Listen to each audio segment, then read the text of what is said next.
All right, everybody, we're back with another Diablo 4 Rogue build here in the House of Glass game. My name is Hyperglass. I've done 2 of these so far. I've gone over my Tanky Ninja build and my Glass Cannon build. Very, very similar. They both relied on that Twisting Blades aspect and Twisting Blades skill that we saw out of the beta. One was very focused on high damage, high mobility. The other one was focused on a little bit more survivability. Again, pick and choose how you want to play the game. As always, I'm not here to tell you there is a right way to play or a wrong way to play. You're going to find the way you want to play and just have fun with it, right? That's what it's all about. Ask questions, leave me some notes in the comments. Always appreciate feedback and conversation. But this time we're going to talk about Flurry, right? Which is a totally different skill. A little bit, we'll go ahead and jump over to the actual screen. We're going to talk about this Flurry build, right? It's a little bit different than the other ones, simply because you are not focusing on Twisting Blades. This is a very viable leveling build, which I think is pretty good. And there's a couple ways you can run that. This is also one of the only builds I've seen work well with a double imbue. I don't like running a double imbue. I much prefer the shadow clone over the double imbue, and I like our mobility a whole bunch here. So let's go in here and let's take a look at our skill tree. Again, as you look down this before I reset it, real quick,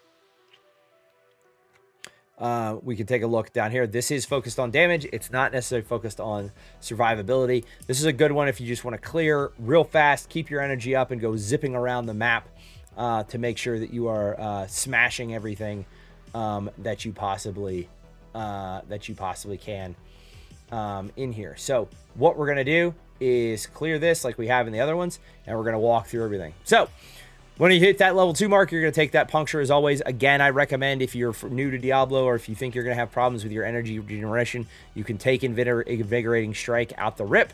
So that way you get that 20% on your damage there, which is or your 20% energy regeneration for 3 seconds whenever you melee an enemy.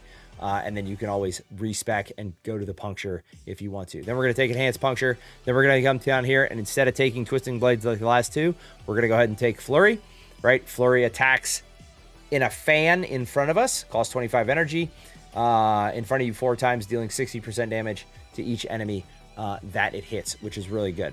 Then we are going to come back up and we're going to take Fundamental Puncture, right? So we are always getting that vulnerable like I talked about in the other video. Remember, once you take Fundamental Puncture, you're throwing 3 blades in a spread, each dealing 35% of its base damage, and hitting an enemy with 2 blades, which is good because a lot of the enemies just rush you, so you will be, applies that vulnerable for 2 seconds, which is really good. And again, once you take that enhance, you're gaining that 2 energy once you crowd control everybody. So you can see how this stacks really nicely on top of each other. Then we are going to take Enhanced Flurry, and then we are going to take Improved Flurry here. So Enhanced Flurry, every time Flurry damages a crowd control or vulnerable enemy, you're healed for 1% of your maximum life, up to 12%, which is really nice because you're going to be spamming this. And then once your Improved Flurry hits a vulnerable enemy, will take damage. If Flurry hits a vulnerable enemy, it will make all enemies vulnerable hit by the cast for 3 seconds, right? So you're going to make an enemy vulnerable up here for 2 seconds, then you're going to hit them with a Flurry, and then everybody that gets hit by that Flurry becomes vulnerable, which is pretty awesome. Then we're going to put 1 more point into Flurry just for a little extra damage. Then we're going to come point down. We're going to grab our point in Dash, like always. Then we're going to grab our point into Shadow Step. And then we're going to come up and we are going to finish off Flurry just for that extra damage. Now, at this point, you will be at level 13, so you'll be able to run your Rogue Quest, and you'll be able to go get combo points, and then you will be able to get actually this aspect of Encircling Blades, because it is part of the Rogue Quest, and this one gives you 360 degree on the Flurry, which is really nice. So this build is really viable out of the gate until you get to Twisting Blades.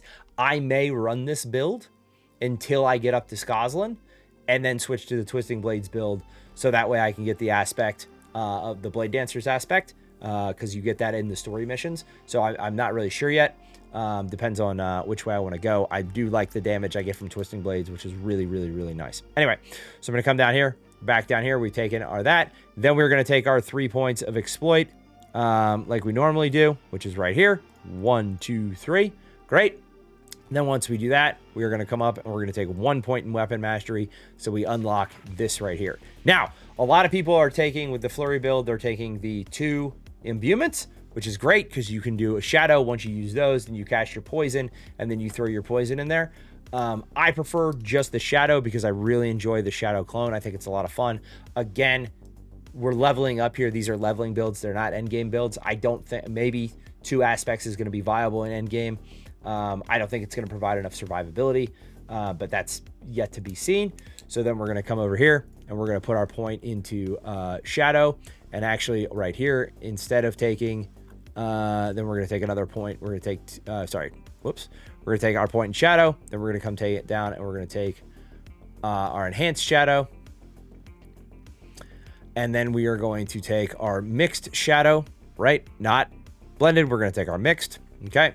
Then once we get done with that, we are going to come back up and we are going to finish off weapon mastery. And then we are going to take a point into dash, or sorry, not dash. We're going to go enhanced dash. And then we're going to go discipline dash. Then we're going to come down here. We're going to pick up shadow clone. Then we're going to pick up prime shadow clone.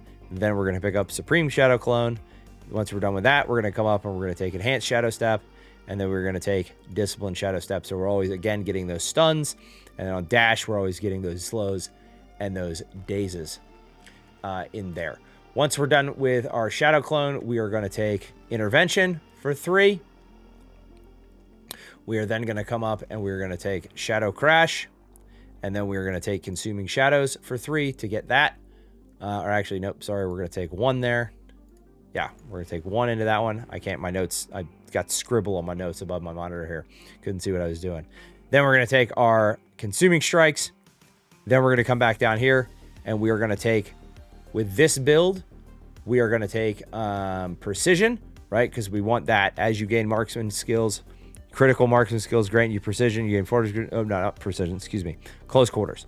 Damaging a close quarter enemy with marksman or cut scrote, again, grants you tack, 10 speed for 8 seconds. And while both are active, so again, you're getting your marksman off of here. You're getting your cutthroat off of these 3 skills. So we're going to take our close quarters, right? Then once we take our close quarters, we are right here. We've still got 24 points to go. So then we're going to come up and we're going to take 3 points in consuming. Then we're going to take 3 points in precision. We're not going to worry about, we're going to finish off shadow crash. I always enjoy adrenaline rush. So you always, because you're always going to be moving and you get that. And then we're going to take 3 points in haste.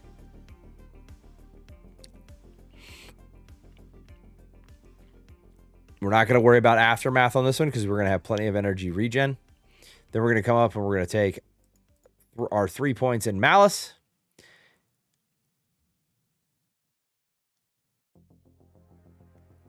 And then we've got our 5 here. And then I like to finish off our imbuement to make sure we're getting plenty of damage here. And then that gives us 4. So we're going to dump 3 into dash for the extra cooldown. And then 2, 3 into that. So we got 3 into, I like to do 3 into shadow for the little extra damage boost. And then 3 into dash. You can leave this at 1 and go ahead and max dash if you want to get maximum cooldown of 9.8 seconds. Totally up to you, right? I think it's, whatever you're going to do. Remember, you're not going to be benefiting from the cooldown of the enhanced twisting blades, right? Or advanced twisting blades with that cooldown right there up to 3 seconds. So you are at the mercy of your other cooldowns with this build with that. Again, going back to gears and skills, this one's really good. We're going to take emeralds in our weapon socket. As always, we're going to take rubies in our life, and we're going to take skulls in our jewelry.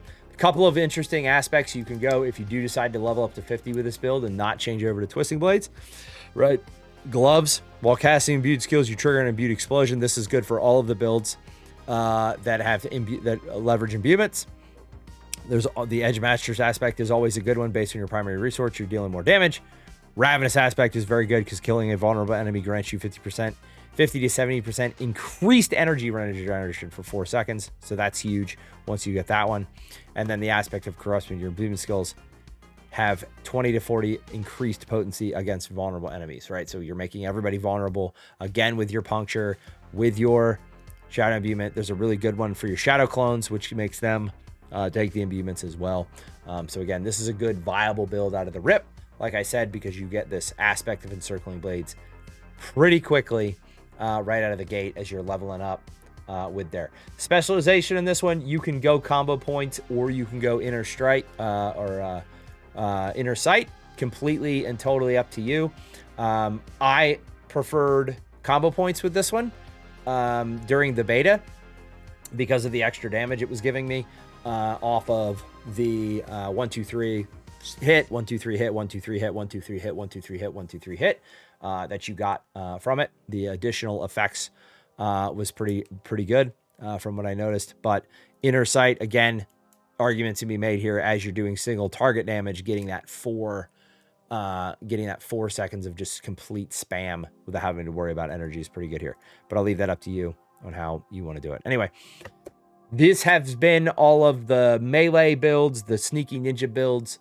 I'm going to put out 3 more around the range builds that I've been messing with. And then I'm kind of looking at some of the skills and whatnot with a crazy trap build that I've been reading about on the Reddits and watching some videos on YouTube with. I've just been kind of postulating some of my own ideas there. But anyway, guys, I hope you enjoyed it. As always, hit that like and subscribe button down at the bottom if you enjoyed the content, and we will see you next time. Thanks.